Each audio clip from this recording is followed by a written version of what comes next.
नमस्कार। BCom part 3 के सभी स्टूडेंट्स को मैं Mahavir Singh associate professor government Lohia college Churu हार्दिक स्वागत करता हूं। प्रिय विद्यार्थियों, इनपुट टैक्स क्रेडिट से संबंधित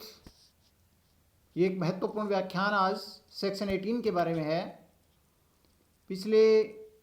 जो वीडियोज़ हैं उसके अंदर आपको सेक्शन 16, 17 के बारे में आपको बताया गया था। आज सेक्शन 18 के बारे में अपन डिस्कस करेंगे। ये सेक्शन 18 विशेष परिस्थितियों में कर जमा की उपलब्धता यानी availability of credit in special circumstances. जब स्पेशल सर्कमस्टेंसेस का मतलब ये होता है कि किसी चलते हुए किसी रनिंग बिजनेस के अंदर कुछ विशेष परिस्थितियाँ पैदा हो जाती हैं, तो फिर इनपुट क्रेडिट की स्थिति क्या होती है, उसकी एलिजिबिलिटी क्या होती है, उसकी पात्रता क्या उत्पन्न हो जाती है और उस इनपुट कर जमा की किस तरीके से रिवर्सल हो जाता है।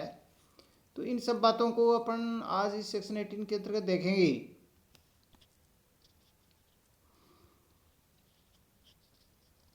तो इसका सबसे पहला पॉइंट है कि इन विशेष परिस्थितियां कौन सी होती हैं जिनके अंतर्गत एक कर जमा के लिए पात्रता उत्पन्न हो जाती है, यानी एंटाइटलमेंट ऑफ आईटीसी। वो कौन सी विशेष परिस्थितियां होती हैं जिनमें ये एंटाइटलमेंट उसका हो जाता है आईटीसी का। तो इसके अंतर्गत पहला जो पार्ट है इसका वो है पंजीकरण या स्वैच्छिक पंजीकरण के समय। यहाँ पर मैं आपको एक बात स्पष्ट कर देता हूँ कि जब किसी बिजनेस का पंजीकरण के लिए जब कोई व्यक्ति आवेदन करता है तो यहाँ ये दो स्थितियों के अंदर आपको समझने की ज़रूरत है। एक तो ये है कि मान लीजिए एक निर्धारित सीमा तक का उसका टर्नओवर नहीं है तो उसको पंजीकरण की आवश्यकता नहीं होती है, लेकिन जो ही उसका पंजीकरण की सीमा को वो क्रॉस कर जाता है और वो पंजीकरण के लिए दायी हो जाता है। दैट मीन्स उसे पंजीकरण करने के लिए दायी हो गया वो, और अब वो 30 दिन के भीतर पंजीकरण के लिए आवेदन करेगा। तो यहाँ पर क्या है कि 30 दिन के भीतर वो जो दायी होता है वो आवेदन करता है। दूसरी पोजीशन ये होती है कि जब वो पंजीकरण के लिए दायी नहीं है लेकिन उसके बावजूद भी वो वॉलंटरीली पंजीकरण के लिए वो आवेदन करता है, उसकी निर्धारित सीमा तक भी नहीं है, फिर भी वो जीएसटी के दायरे में चाहता है अपने आप को रजिस्ट्रेशन करवाना चाहता है। तो ये दोनों स्थितियाँ अलग अलग हैं। एक में वो बाई फोर्स वो लाइबल हो गया और दूसरी स्थिति के अंतर्गत वो वॉलंटरीली रजिस्ट्रेशन के लिए वो पंजीकरण के लिए आवेदन होता है उसका। तो इन दोनों स्थितियों के अंतर्गत जब पंजीकरण स्वीकृत हो जाता है तो फिर वो आईटीसी के लिए पात्र हो जाते हैं। आईटीसी के लिए पात्र होने का मतलब यहाँ पर ये है कि जिस दिन वो पंजीकरण के लिए दायी हो जाता है उस डेट को जो है वो उसके लिए दायी हो जाएगा, आईटीसी के लिए एलिजिबल हो जाएगा। और ऐसे जिस तिथि को पंजीकरण का प्रस्ताव स्वीकृत होता है उसके स्वैच्छिक पंजीकरण का, उस डेट से वो इसके लिए आईटीसी के लिए पात्र हो जाएगा। तो यहाँ पर डेट अलग अलग हो सकती है ना। एक में तो ये है कि जिस दिन वो दायी हो गया यानी टैक्स लाइबिलिटी के टैक्स ब्रैकेट में आ गया वो डेट हो गई, और दूसरी स्थिति के अंतर्गत जिस दिन वो पंजीकरण के लिए उसका आवेदन स्वीकृत होता है उस डेट से वो है जो है वो इस आईटीसी के लिए क्लेम के लिए वो हो जाता है, उसके लिए उसको पात्र हो जाता है। तो एक तो बात इसके अंतर्गत ये हुई कि ये जो है वो किस डेट से वो दायी होते हैं। अब यहाँ पर ये स्थिति होती है कि जो स्टॉक होता है, ये तो डेट की बात हुई कि किस डेट से वो पात्र होते हैं। दूसरी वो कितनी राशि के लिए वो आईटीसी के लिए क्लेम कर सकते हैं, तो इसके बारे में ये उत्पन्न होती है कि चूँकि वो पहले उस टैक्स ब्रैकेट में आ नहीं रहा था, जीएसटी के अंतर्गत रजिस्टर्ड ही नहीं था। अब जब वो जीएसटी के अंतर्गत रजिस्ट्रेशन करवाता है और अगर वो वास्तव में मतलब एक सामान्य उसका पंजीकरण होता है दायरे में आने के कारण से, तो जिस डेट को वो इसके लिए दायी हो जाता है उस डेट से तुरंत पहले वाली तिथि को उसके पास में जो भी स्टॉक है सामान का, उस स्टॉक के ऊपर वह कोई भी कच्चे माल, अर्धनिर्मित माल या पक्के माल का कोई भी स्टॉक हो सकता है, तो इस प्रकार के स्टॉक के ऊपर जो उसके ऊपर जो आईटीसी बनती है उसके लिए वो पाने का अधिकारी हो जाएगा।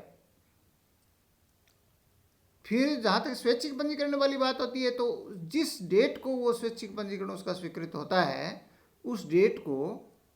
उससे तुरंत पूर्व की, यानी पंजीकरण तो पंजीकरण की तिथि से तुरंत पहले वाले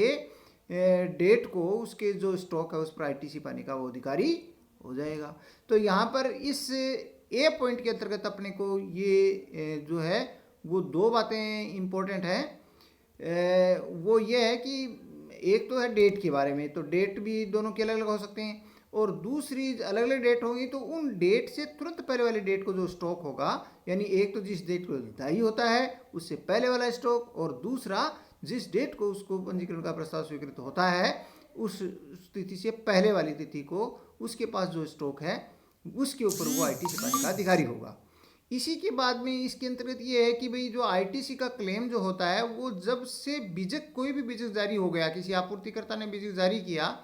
उस बीजक जारी करने की तिथि के 12 माह के भीतर ही उसका जो है वो आईटीसी पाने का अधिकारी हो जाता है। यदि किसी बीजक की डेट से 12 महीने की अवधि ज़्यादा निकल गई है तो फिर उसके ऊपर आईटीसी नहीं मिलेगी। और दूसरी बात इसके अंतर्गत ये है कि भाई जो आईटीसी होती है वो कच्चे माल, निर्मित माल, अर्धनिर्मित माल और इवन पूंजीगत सामान पर भी उपलब्ध होती है। तो ये जो है ये बातें अपने को यहाँ ध्यान रखनी है। इसके बाद में दूसरा पॉइंट आता है कंपोजिशन योजना से सामान्य कर योजना में परिवर्तन। तो कंपोजिशन योजना से सामान्य कर योजना में परिवर्तन का भी शिफ्टिंग है, ये एक तरह से स्विचिंग ओवर होती है। जब कोई व्यक्ति कंपोजिशन योजना में चल रहा है, अब वो सामान्य कर योजना में आना चाहता है या वो लिमिट को क्रॉस कर गया है तो सामान्य कर योजना में आएगा ही, नॉर्मल जीएसटी में आ जाएगा। तो अगर वो इस तरीके की स्थिति होती है तो वो जिस तिथि को वह पंजीकृत व्यक्ति कंपोजिशन योजना से सामान्य योजना में शिफ्ट करता है या दायी हुआ है उसके लिए, तो उससे तुरंत पूर्व की तिथि को स्टॉक पर आईटीसी के लिए पात्र हो जाएगा। तो सीधी सी बात है कि भाई वो डेट जो है, जिस डेट को वो या तो कंपोजिशन से उसके अंदर आ गया या फिर वो वॉलंटरीली भी तो शिफ्ट कर सकता है, वो चाह सकता है मुझे नॉर्मल सीजीएसटी में आना है, तो जिस डेट को वो इस तरीके का कार्य होता है उससे तुरंत पूर्व वाली तिथि को जो भी उसके पास में स्टॉक है वो आईटीसी, नॉर्मल आईटीसी के लिए उसके लिए उस स्टॉक पर वो लाइब्रेरी उसके लिए वो एलिजिबल हो जाता है। ऐसी जिस तिथि को पंजीकृत कंपोजिशन योजना से सामान्य योजना के लिए दायी होता है उसी तुरंत पूर्व की तिथि के स्टॉक पर आईटीसी उसको मिल जाएगी, और ये स्टॉक भी उसी तरीके से जो है वो कच्चे माल, निर्मित और पूंजीगत सामान पर भी आईटीसी मिल जाएगी। और इसके बाद में अगली बात इसके अंतर्गत ये है कि जो पूंजीगत सामान पर जो आईटीसी उसको मिलती है वह पूंजीगत सामान की जो आईटीसी है वो त्रैमासिक आधार पर मिलेगी, यानी हर क्वार्टर के ऊपर 5% कम करते हुए। भाई जैसे मान लीजिए वो कंपोजिशन योजना से नॉर्मल जीएसटी में आता है और उसने कोई कैपिटल गुड्स, कोई सामान, प्लांट मशीन कोई पहले खरीदे थे तो उनके ऊपर जो उसको आईटीसी मिली नहीं थी, अब उनको आईटीसी लेनी है। तो मान लीजिए किसी के 3 क्वार्टर 2 क्वार्टर हो गए उसको खरीदे हुए, तो हर क्वार्टर के या उसके एक भाग पर, जैसे मान लीजिए अगर किसी वर्ष के अंदर वो एक वर्ष के अंदर अगर 1 महीना भी होता है तो वो एक बचा हुआ 1 क्वार्टर उसको मान लिया जाएगा, उसको वर्ष का एक भाग है उसके लिए, और पूरे क्वार्टर है तो पूरा क्वार्टर हो ही जाएगा। तो इस तरीके से वर्ष के भाग के या के आधार पर, एक वर्ष या उसके भाग के आधार पर जो है वो एक त्रैमासिक अवधि के लिए 5% कम करते हुए और उसका जो है वो उस आईटीसी को कम करते हुए 5% कम करते हुए जो जिस तिथि को उसका बीजक जारी होता है उससे 1 वर्ष या उसके भाग के लिए प्रति त्रैमासिक 5% कम कर दिया जाएगा, और फिर जो बाकी जो आईटीसी थी वो उसको उपलब्ध हो जाएगी। तो ये पूंजीगत सामान के बारे में हो गया, यानी मतलब हर त्रैमासिक 5% कम करना है। इसके बाद में अगला पॉइंट आता है अपना करमुक्त आपूर्ति से कर योग्य आपूर्ति बनने पर कर भुगतान के लिए दायी होना। तो अब ये बात भी यहाँ पर जो है वो इम्पोर्टेंट हो जाती है कि वो एक टैक्स पेइंग स्टेटस पर आ जाता है, जबकि पहले वो एग्जेम्प्ट गुड्स की आपूर्ति करता था। लेकिन अब वो जो एग्जेम्प्ट गुड्स हैं वो मान लीजिए टैक्सेबल हो जाते हैं, तो फिर वो टैक्स पेइंग स्टेटस में आ जाएगा। क्योंकि पहले एग्जेम्प्ट गुड्स की सप्लाई करता था तो कोई टैक्स लाइबिलिटी बनती नहीं थी, और अब चूंकि टैक्स लाइबिलिटी नहीं बनती थी तो उसके ऊपर कोई आईटीसी भी नहीं देना, उसको नहीं मिलती थी। लेकिन अब चूंकि वो टैक्स ब्रैकेट में आ गया, एग्जेम्प्ट गुड्स को हट करके वो टैक्सेबल गुड्स बन गए या सर्विसेज बन गई, तो उनके ऊपर तो फिर उसको चूंकि टैक्स देना है तो उसको ऊपर आईटीसी भी उसको मिल जाएगी। तो ये बात भी यहाँ पर ये है कि तिथि के बारे में जहाँ तक बात होती है, तो जिस तिथि को वह टैक्स चुकाने के लिए दायी हो जाता है, यानी जिस तिथि को वो कर मुक्त आपूर्ति है वो कर योग्य आपूर्ति बन जाती है, उस डेट की तुरंत पूर्व वाली तिथि को उसके पास में जो भी कच्चे माल का, अर्धनिर्मित माल का, निर्मित माल का, पूंजीगत सामान का स्टॉक है, उसके ऊपर उसको आईटीसी मिल जाएगी। और तो फिर पूंजीगत सामान पर भी चूंकि उसने भी उस करमुक्त माल को के लिए उसका उपयोग किया है, तो उसकी आपूर्ति भी अब चूंकि टैक्स योग्य हो गई, टैक्सेबल हो गई, तो उसके ऊपर भी मिल जाएगा। तो ये बात तो समझ। लेकिन ये पूंजीगत सामान के बारे में कुछ विशेष प्रावधान है कि भाई इसके अंतर्गत वो त्रैमासिक के आधार पर 5% कम करते हुए और उसकी जो है वो आईटीसी को उसको कम कर दिया जाएगा, और फिर उसकी बाकी बची आईटीसी उसकी ले ली जाएगी, उसको स्वीकृत कर दी जाएगी। और वही बात है कि कोई भी आईटीसी विजिट तिथि के 12 महीने के अंदर की ही ली जा सकती है। तो ये कुछ सिंपल रूल्स हैं जो मिलते जुलते से हैं, क्योंकि इससे पहले वाली स्थिति में कंपोजिशन योजना से वो शिफ्ट होता है। एक तो ये स्थिति की थी कि पहले उसका पंजीकरण था ही नहीं, तो पंजीकरण के लिए दायी हो गया, स्वैच्छिक पंजीकरण कराया, आईटीसी मिल जाएगी। फिर दूसरी स्थिति में कंपोजिशन योजना से वो कर योजना में आया है, तो भी उसको आईटीसी मिल जाएगी। फिर वो इस स्थिति के अंतर्गत वो है कि वो कर मुक्त यानी टैक्स फ्री गुड्स की आपूर्ति से वो टैक्सेबल आपूर्ति में आ जाता है, तो भी उसको आईटीसी अवेलेबल हो जाएगी।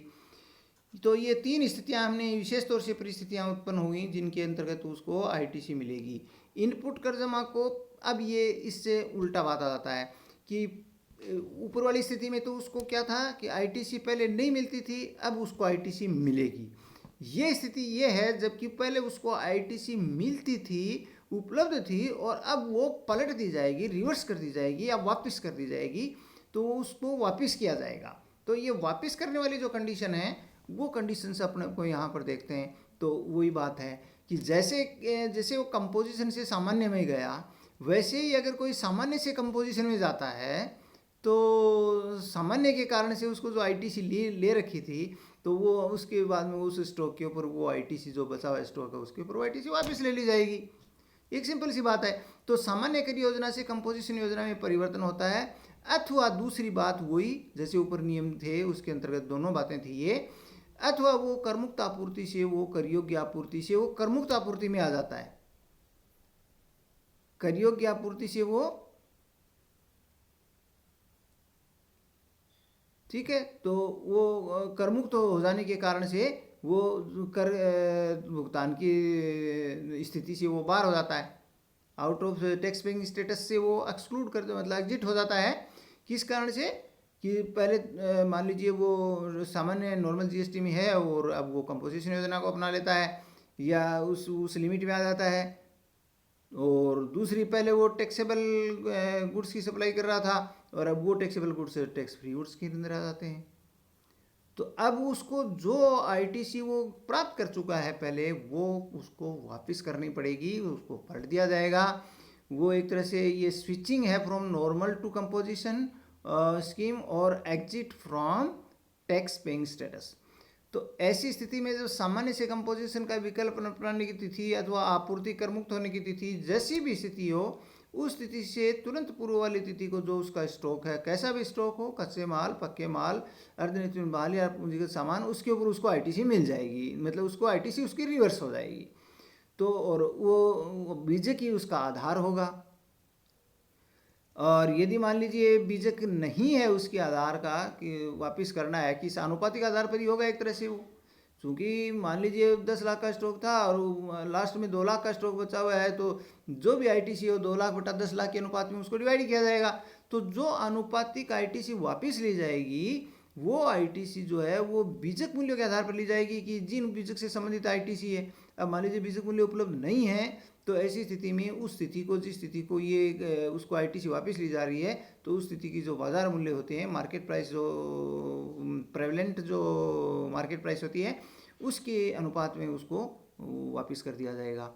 तो ये जो बात है वो नॉर्मल जीएसटी से कंपोजिशन में जाने पर या टैक्स बल से टैक्स फ्री में जाने की स्थिति में ये एक बात होती है कि उसी अनुपात में उसको वापस लिया जाएगा। पूंजीगत सामान के बारे में इसने स्पष्ट रूप से बताया है अलग से। तो जो माल है, सामान के बारे में तो अपन ने देख लिया, पूंजीगत माल के बारे में ये बार बार वो 5% वाली बात आती है कि भाई हर जो क्वार्टर के या वर्ष के भाग की का जो है वो 5% कम करते हुए जो है उसकी जो आईटीसी है वो वापस की जाएगी। कि भाई जितना 5% कम करते हुए आईटीसी को देख लिया जाएगा, और बाकी जो बचे हुए जो जितनी उसकी जो जीवन काल की अवधि है उसके आधार पर उस आईटीसी को वापस किया जाएगा। तो इसके अंतर्गत जो ये बता दिया गया है सीधी सीधी बात कि भाई शेष उपयोगी जो जीवन काल है, जैसे महीने में शामिल है, उसकी आईटीसी को नियम 44 के अंतर्गत कुल उपयोगी जीवन काल को 5 वर्ष मानते हुए आनुपातिक रूप से कम कर दिया जाएगा। तो अब ये कहता है कि जैसे मान लीजिए एक 3 साल उसने काम में ले लिया, और अब चूंकि वो आगे आईटीसी जो है वो जितनी आईटीसी वो प्राप्त कर चुका है उसके ऊपर, तो प्राप्त तो इसलिए कर चुका क्योंकि उस टाइम टैक्सेबल था, और अब वो टैक्स फ्री हो गया। तो ऐसी स्थिति में जो आईटीसी उसने ली है, मान लीजिए, तो उसकी कुल जीवन काल उस मशीन का जो है वो 5 साल मानते हुए, क्योंकि वो 3 साल उसके ऊपर काम ले चुका, तो 3/5 तो उसकी यूज हो गई। अब 2/5 जो है वो ऐसी रही जो शेष जीवन काल से संबंधित है, तो उस शेष काल से जीवन काल से संबंधित जो आईटीसी उसकी बनती है, उस आईटीसी को वापस ले लिया जाएगा। तो ये अनुपातिक आधार पर उसको शेष जीवन उपकाल से संबंधित जो बनती है आईटीसी, उसको वापस ले लिया जाएगा। तो ये यथानुपात कम करने वाला है। और उस स्थिति में क्या था, 5% कम करने वाला था, यानी जब वो चीज़ टैक्स फ्री से टैक्सेबल बन जाती है, तो ऐसी स्थिति में जो आईटीसी मिलती है वो 5% कम करते हुए मिलती है। और जब वो टैक्सेबल से टैक्स फ्री में चली जाती है, तब जब वो वापस ली जाती है, यानी जो वापस लेने वाली बात होती है वो शेष जीवन काल के आधार पर उसकी गणना की जाती है। तो वापस लेने वाला और आईटीसी नहीं स्वीकृत करना, इनमें फ़र्क है। वहाँ 5% कम करते हुए है और यहाँ पर शेष जीवन काल के अनुपात में कम कर दिया जाता है। अब पंजीकृत व्यक्ति को ऐसी जो कम की गई आईटीसी या पलटी की आईटीसी है उसको क्या करना पड़ता है, वो ऐसी कम की गई या पलटी की जो भी आईटीसी होती है उसको सीधी सी बात है कि उसका जो इलेक्ट्रॉनिक जो क्रेडिट रजिस्टर होता है उसके अंदर उसको डेबिट करना पड़ेगा, या कैश रजिस्टर में उसको डेबिट करना पड़ेगा। जितनी उसकी आईटीसी रिवर्स की गई है उसकी डेबिट में कर दी जाएगी। तो और इस प्रकार से क्या होगा कि वो कर दी जाएगी, और ये करने के बाद में भी यदि उसके पास शेष बच जाती है कोई आईटीसी डेबिट करने के बाद में भी यदि उसका बैलेंस कोई आईटीसी का बच जाता है उसके जमा रजिस्टर में, तो वो ऑटोमेटिक ही निरस्त हो जाएगी, क्योंकि अब आगे उसका टैक्स बनेगा ही नहीं, आगे वो टैक्सेबल रहेगी ही नहीं, वो टैक्स फ्री हो गई। तो अब उसकी सारी आईटीसी जो बची हुई है वो निरस्त हो जाएगी। तो ये अपने को विशेष तौर से इसके अंदर ध्यान रखना है। अगला जो इसका पॉइंट है वो ये है कि अगर पंजीकरण निरस्त हो जाता है, अगर पंजीकरण निरस्त हो जाता है तो फिर क्या होता है। ये स्थिति एक और स्थिति होती है जिसके अंतर्गत जो है वो, हाँ, पंजीकरण निरस्त होने वाली जो बात है वो उस स्थिति में भी इसको रिवर्स कर दिया जाएगा। तो इस सेक्शन के अंतर्गत जब रिवर्सल ऑफ आईटीसी होता है, तो इस रिवर्सल ऑफ आईटीसी का एक तो ये आपको अपने बताया कि वो कंपोजिशन में आ जाता है, या दूसरी बात उसका जो है वो टैक्सेबल से टैक्स फ्री में आ जाता है।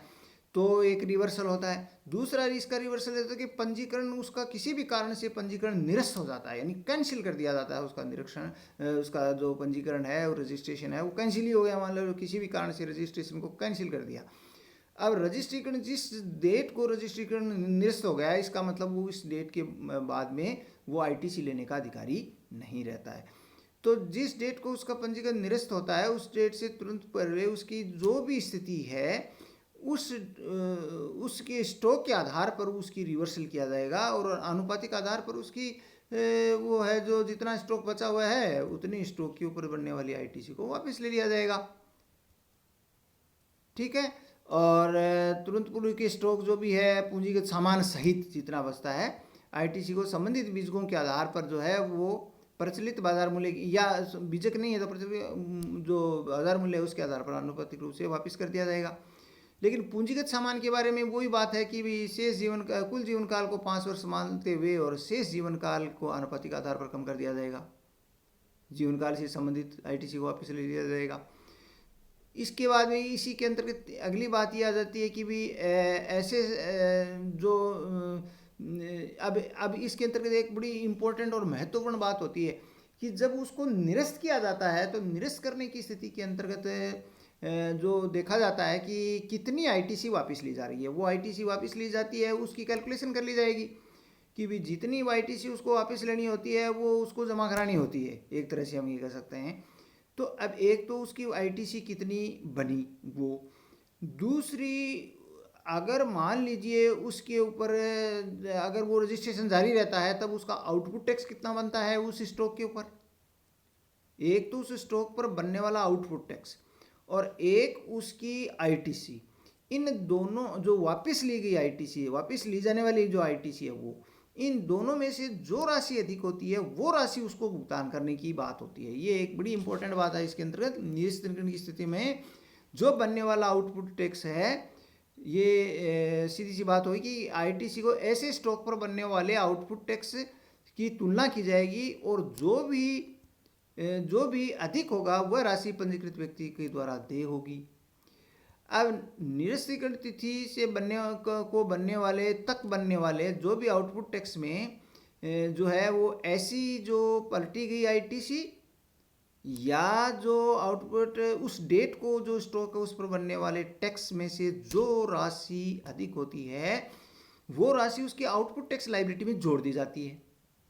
अब ये दोनों बातें एक ही हैं यहाँ, मतलब जो उससे ऊपर वाला पॉइंट ये था कि वो जो आईटीसी और जो आउटपुट टैक्स जो बनता है उस तिथि को, उनमें से जो दोनों में अधिक होता है वह राशि उसको वापस देनी होती है। अब वापस देने का तरीका आगे बताया गया है कि इन दोनों में से जो अधिक राशि है उस राशि को उसके अब तक के जो जितना भी आउटपुट टैक्स बना हुआ है उस आउटपुट टैक्स लायबिलिटी में ये टैक्स लायबिलिटी और जोड़ दी जाती है जो कि अधिक है, वापस ली गई आईटीसी या उस स्टॉक पर बनने वाली जो आउटपुट टैक्स में से जो अधिक राशि होती है वो राशि उसकी आउटपुट टैक्स लायबिलिटी में जोड़ दी जाती है। ये अलग से भुगतान करेगा, वापस उसको सरकार को करेगा। इसकी बजाय जो उसकी आउटपुट टैक्स लायबिलिटी बन रही है उसी में वो लायबिलिटी और जोड़ दी जाती है और वो टोटल मिलाकर के सरकार के खजाने में उसको जमा कराना होता है। और इस प्रक्रिया के अंतर्गत जो है वो उसका जितना भी राशि बनेगी वो जोड़ उसको पेमेंट कर दिया जाएगा। और अब इसके अंतर्गत जो है वो पूंजीगत सामान के बारे में एक विशेष बात है कि भी पूंजीगत सामान या प्लांट मशीन की आपूर्ति दर जो है, अच्छा ये जो पॉइंट है पूंजीगत सामान वाला, ये वो सामान ऊपर वाला नहीं है जो आईटीसी लेने या देने का। ये कहता है कि यदि कोई कैपिटल गुड्स ऐसा है जिस कैपिटल गुड्स की वो सप्लाई कर रहा है, अब सप्लाई कब करेगा, मान लीजिए उसने 3 साल 4 साल 5 साल की तो टोटली लाइफ हुई, 3 साल उसने काम में लिया वो प्लांट मशीनरी को और अब वो उसको बेच रहा है, तो प्लांट एंड सप्लाई उसकी आपूर्ति जो की जा रही है ऐसे, क्योंकि उसके ऊपर वो पूरी आईटीसी ले चुका है, उसके ऊपर वो पूरी आईटीसी ले चुका है। तो अब ऐसी स्थिति में जब वो आउटपुट टैक्स जब वो उसको जब उसकी आपूर्ति करेगा तो ऐसी स्थिति में उस आपूर्ति पर जितनी भी उसकी देय राशि है, यानी पूंजीगत सामान या प्लांट मशीन की आपूर्ति पर देय राशि, जबकि उस पर आईटीसी ले ली गई है, यानी amount payable on supply of capital goods, ऐसी गुड्स की जब वो आपूर्ति करता है तो ये कहता है कि इनमें से जो भी अधिक राशि है वो उसको भुगतान करेगा। ऐसे प्लांट और मशीन को जब वो बेचता है तो वो कितने टैक्स का भुगतान करेगा? तो एक तो उसके बेचने पर टैक्स बनेगा जिसको हम आउटपुट टैक्स लाइबिलिटी कहते हैं। उसको बेचने पर जो भी आउटपुट टैक्स लाइबिलिटी बनेगा वो। और दूसरी बात देखिए, इंपॉर्टेंट दूसरी बात, उसके ऊपर जो बनने वाली जो आईटीसी है वो, और वो आईटीसी कौन सी? शेष जीवन काल से संबंधित आईटीसी। इंपॉर्टेंट बात होगी ना। यानी अगर मान लीजिए 3 साल तक उसने प्लांट को काम में लिया, अब टोटल 5 साल की उसकी लाइफ है, तो बाकी 2 साल की उसकी आईटीसी कितनी बनी? टोटल आईटीसी को 2/5 कर देंगे, 5 साल का लाइफ मानते हुए 2/5 उसकी बाकी लाइफ की आईटीसी बनी। तो एक तो वो राशि बनी, और दूसरी ऐसे प्लांट मशीन को बेचने पर जो आउटपुट टैक्स बना वो लाइबिलिटी हुई। तो वो आउटपुट टैक्स लाइबिलिटी और रिमेनिंग लाइफ की आईटीसी, इन दोनों में से जो अधिक राशि होती है वो राशि उसको पेमेंट करनी होती है। तो ये एक इंपॉर्टेंट बात हुई कि जब किसी कैपिटल गुड्स की जब सप्लाई की जाती है तो ऐसे कैपिटल गुड्स की सप्लाई के ऊपर जो टैक्स लाइबिलिटी आती है उसकी गणना हम कैसे करते हैं? तो वो सीधा सा है कि शेष जीवन काल पर बनने वाली आईटीसी और उसकी ट्रांजैक्शन वैल्यू जो होती है सप्लाई की, उस पर बनने वाला आउटपुट टैक्स, इनमें से जो अधिक राशि होती है वो उसकी नेट टैक्स लाइबिलिटी होती है जिसको उसको पेमेंट करना होता है। और नेक्स्ट है पंजीकृत व्यक्ति के गठन यानी कॉन्स्टिट्यूशन में परिवर्तन करने पर आईटीसी को हस्तांतरित करना। ये एक सिंपल सी बात है कि मान लीजिए जैसे कोई बिजनेस को बेच दिया गया, डिस्पोज ऑफ कर दिया गया, किसी को उस बिजनेस का अमेलगेमेशन हो गया, अब्जॉर्प्शन हो गया, उसका किसी नई संगठन में, जैसे मान लीजिए पार्टनरशिप फर्म से कंपनी संगठन में परिवर्तन हो गया उसको। तो ऐसे किसी संगठन में परिवर्तन होने के कारण से जो है वो चूंकि पुराना बिजनेस समाप्त करके उसको बिजनेस को नया बिजनेस ले लेता है। तो ऐसी स्थिति में जो नया संगठन उसको टेक ओवर कर रहा है, जो ले रहा है उस बिजनेस को, तो जो आईटीसी उसके रजिस्टर में बची हुई है वह आईटीसी नए वाले बिजनेस को ट्रांसफर हो जाएगी। बस इतनी सी बात है कि अगर किसी व्यक्ति को बेचा गया है तो उस व्यक्ति को ट्रांसफर हो जाएगा, किसी संस्था को बेचा गया है तो उस संस्था को ट्रांसफर हो जाएगा, और यदि कोई विघटन हुआ है, कैसा भी हुआ, तो जैसी भी परिस्थिति होती है उस परिस्थिति के अनुसार वो आईटीसी ट्रांसफर हो जाएगी। लेकिन इसमें एक कंडीशन है, और वो कंडीशन ये है कि बशर्ते कि उसकी लाइबिलिटीज़ भी ट्रांसफ़र होती हों। ये बड़ी कंडीशन होती है कि अगर लाइबिलिटी का ट्रांसफ़र नहीं होता है तो फिर आईटीसी भी ट्रांसफ़र नहीं होगी। आईटीसी तभी ट्रांसफ़र होती है जबकि इस प्रकार का जो बिजनेस बेचा जा रहा है उसकी लाइबिलिटी भी ट्रांसफ़र हो रही हो, तो उसका आईटीसी ट्रांसफ़र हो जाएगा। और लास्ट इसके अंतर्गत बात ये है आईटीसी के बारे में, अपन ने ये जो बातें हैं वो रिवर्सल की और आईटीसी के ट्रांसफ़र की, और जो है वो प्लांट मशीनरी के बारे में, आपूर्ति पर बनने वाले आईटीसी के बारे में ये रूल्स हैं, जो प्रावधान है वो अपन देख रहे हैं। तो इसके अंदर लास्ट के अंतर्गत ये है कि कई बार क्या होता है कि सेम ही यूनियन टेरिटरी और जो स्टेट होता है उस स्टेट या यूनियन टेरिटरी के सेम स्टेट और यूनियन टेरिटरी के भीतर एक से अधिक बिजनेस प्लेसेस पर रजिस्ट्रेशन होता है। मतलब कई भी व्यावसायिक स्थानों पर उसका रजिस्ट्रेशन हो जाता है, तो वो मल्टीपल रजिस्ट्रेशन सेक्शन 25 में अलाउड होता है। तो जैसे एक ही स्टेट है उसके अंदर मान लीजिए जयपुर में रजिस्ट्रेशन हुआ, बीकानेर में भी हुआ, उसने करवाया है, वो वॉलंटरीली करवा रहा है तो करवा सकता है। तो अब जैसी ऐसी स्थिति में ये कहता है कि जिस डेट को उसने पंजीकरण करवाए हैं उस डेट के पास, उस डेट को जो उसके पास में स्थिति है पंजीकरण की तिथि को, तो उसकी जो असेट्स हैं, पंजीकरण की डेट को जो असेट्स है उस असेट्स के अनुपात में जो उसकी अनप्रयुक्त आईटीसी उसके पास में पड़ी भी है, मान लीजिए जो है उसके रजिस्टर में आईटीसी, तो उसको दूसरे के अंदर वो ट्रांसफ़र कर सकता है। जहाँ पर कि उसके पास आईटीसी नहीं है वहाँ पर वो ट्रांसफ़र कर सकता है, क्योंकि है तो उसी मालिक का ही दूसरा बिजनेस प्लेस। तो एक बिजनेस प्लेस से दूसरे बिजनेस प्लेस में अनप्रयुक्त आईटीसी को ट्रांसफ़र करने का ये पावर होता है, चूँकि उसका पैन नंबर सेम होता है, लेकिन उसका चूँकि उसने अलग अलग रजिस्ट्रेशन करवा रखे हैं, और अब मान लीजिए एक रजिस्ट्रेशन जहाँ करवा रखा है वहाँ पर आईटीसी पड़ी हुई है, तो उसको दूसरी जगह आईटीसी में वो बांट रहा है, डिस्ट्रीब्यूट कर रहा है, तो वो कर सकता है ऐसा। लेकिन ऐसी स्थिति में जिसको भी वो ट्रांसफर ऐसा कर रहा है, उसके जो पंजीयन की तिथि को उसके पास जो एसेट्स होती है नेट, उस एसेट्स के अनुपात में उसको डिस्ट्रीब्यूट किया जाएगा। मान लीजिए 3-4 नए रजिस्ट्रेशन करवाए हैं, तो 3-4 को वो ट्रांसफ़र कर रहा है आईटीसी, तो 3-4 की जो नेट एसेट्स है उसके अनुपात में उसको ट्रांसफ़र कर किया जा सकता है। तो ये जो है वो अपन ने दे दिया, उस संपत्ति के अनुपात में ही उसके व्यावसायिक, एक से अधिक व्यावसायिक स्थानों में उसको वितरित किया जाएगा। तो ये जो है वो बातें अपनी इस आईटीसी के बारे में महत्वपूर्ण हुई। कुल मिलाकर के इस सेक्शन 18 के अंतर्गत मुख्य रूप से 2 भाग ही थे। पहले वाले के अंतर्गत ये भाग था जिसके अंतर्गत उसको पहले आईटीसी नहीं मिलती थी, लेकिन अब वो आईटीसी लेने का अधिकारी बन जाता है। जैसे वो कंपोजिशन से नॉर्मल में आ जाता है, टैक्स फ्री से टैक्सेबल में आ जाता है, या पंजीयन पहले नहीं था अब करवा लेता है, तो वो उस दायरे में आ जाएगा। तो ऐसी स्थिति में आईटीसी के लिए भी वो एलिजिबल हो जाएगा। दूसरी कंडीशन इससे उल्टी थी, जब वो टैक्स बल से टैक्स फ्री में आ जाता है, या वो उसका पंजीकरण निरस्त हो जाता है, या फिर वो नॉर्मल जीएसटी कंपोजिशन में आ जाता है, तो फिर उसका रिवर्सल होता है, उसकी इनपुट टैक्स का रिवर्सल होता है। तो रिवर्सल से संबंधित प्रोविजन थे। और फिर ये पूंजीगत सामान के बारे में जब सप्लाई करता है कि उसको यूज किया है, तो उसके बारे में ये रूल्स, कुछ रूल्स हैं। मल्टीपल रजिस्ट्रेशन की स्थिति के अंतर्गत आईटीसी को ट्रांसफ़र करने संबंधी रूल्स हैं, संबंधी जो प्रावधान है, ये हमने इन सब चीज़ों को सेक्शन 18 के अंतर्गत डिस्कस किया है। तो आज के लिए, आज का वीडियो आपके लिए इतना ही पर्याप्त है आपको इसको समझने के लिए सेक्शन 18 को। तो आप प्रत्येक सेक्शन 16, सेक्शन 17, सेक्शन 18, इन सब को आप डिफरेंट पोजीशन के अंतर्गत थोड़ा अलग अलग करके आप इसको देखेंगे। अब आगे के वीडियोस के अंतर्गत हम जो ये सेक्शंस दी गई थी 16, 17, 18, इन सेक्शन से संबंधित कुछ जो भी जितनी भी आईटीसी देनी है, रिवर्स करनी है, या उसका प्रावधान करनी है, वो कितनी राशि बनेगी, अनुपातिक के हिसाब से कितनी बनेगी, कैपिटल गुड्स पर कितनी बनेगी, ये जो है मतलब कितनी दी जाएगी, कितनी वापस ली जाएगी, इन सब की गणनाओं से संबंधित कुछ रूल्स बने हुए, उन रूल्स का अध्ययन हम जो है वो रूल 36 से लगभग रूल 43, 44 तक ये रूल्स हैं कुछ, उन रूल्स के बारे में हम आगे के वीडियोस में अध्ययन करेंगे। और फिर जितनी आईटीसी के कुछ प्रैक्टिकल एस्पेक्ट्स इसके अंतर्गत इन्वॉल्व होंगे, जिनके ऊपर अपन प्रकाश डालेंगे। बहुत बहुत धन्यवाद बच्चों, आज के लिए इतना ही।